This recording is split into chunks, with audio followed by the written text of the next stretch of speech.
Wisdom ice में आपका स्वागत है। ये वीडियो मैंने स्पेशली इसलिए बनाया है कि क्योंकि जो 2021 का जो प्रीलिम्स का पेपर था वो हमें जो चीज़ें सिखाता है, जो बदलाव हमें अपने प्रिपरेशन में लाने की ज़रूरत है, उनके बारे में मैं डिटेल्ड बातें कर सकूं और ये काफ़ी हेल्पफुल रहेंगे आपके यूपीएससी के 2022 के प्रिपरेशन के लिए। इसकी मैं पूरी गारंटी देती हूँ। सबसे बड़ी बात ये थी कि जो आप पेपर देखेंगे सीसैट का paper, you can't rely on the comprehensions, क्योंकि कॉम्प्रीहेंशंस एक कॉम्प्रीहेंशन बनाने के लिए पेपर सेटर कुछ 1 से 2 घंटे लेके वो बनाता है और क्वेश्चंस उसके हिसाब से डिज़ाइन करता है। तो बहुत सोच विचार से ऐसे ऑप्शन डाले हुए थे जिससे जो पर्सन है वो गलतियां कर जाए, क्योंकि हमारी जो मेंटालिटी है वो एग्ज़ाम पेपर के टाइम इतनी स्ट्रांग नहीं होती कि हम पूरे फोकस से वो आंसर चुन पाए। तो इसीलिए बहुत सारे लोग हैं जिनके बारे में मैं बता सकती हूँ कि सीसैट जो पेपर है उनका कॉम्प्रिहेंशन के कारण नहीं होने वाला है।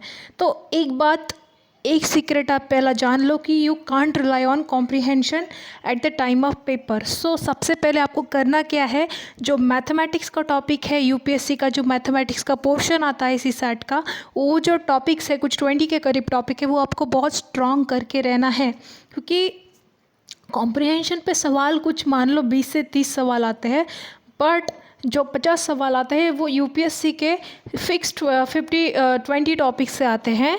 नॉट 50, इट्स 20 टॉपिक्स से आते हैं। उसमें 20 टॉपिक्स कौन से हैं, तो ज़्यादातर सवाल आपको एवरेज पे 3 सवाल आपको दिखेंगे, फिर सिलोइज़म पे आपको 3 सवाल आपको दिखेंगे। तो ऐसे करते हुए आपको एक 10 से 12 टॉपिक्स एटलीस्ट प्रिपेयर करने हो सके तो 20 टॉपिक्स आप देख के जाइए, जिससे एटलीस्ट मैथ्स आप बहुत अच्छे से कर सके।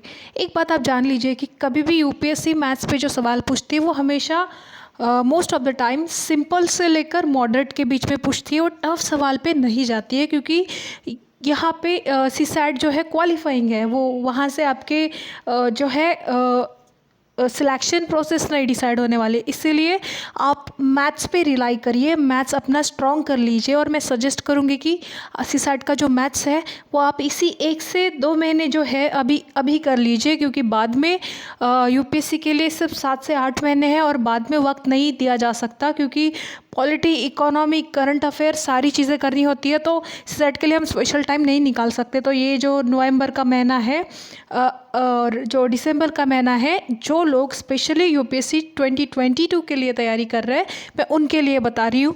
जो 2021 की यूपीएससी का मेंस क्वालिफाई करने वाले हैं, प्रीलिम्स क्वालिफाई करने वाले हैं, उनके लिए यही अच्छा है कि वो मेंस के तैयारी में लग जाए। बट जिनको प्रीलिम्स देनी है 2020 की, डेफिनेटली उनको अभी सीसैट तैयार करके रखना चाहिए, क्योंकि बाद में टाइम नहीं मिलता। एक बार सीसैट आपका तैयार हो जाए तो आपकी जो कॉन्फिडेंस लेवल होगी वो बहुत अच्छी होगी और आप पूरी तरीके से जीएस पे फोकस कर पाएंगे। बस यही सबसे बड़ा सीक्रेट था जो ज़रूरी था, और उसके हिसाब से प्रिपरेशन में बदलाव करना भी ज़रूरी था। ठीक है, थैंक यू।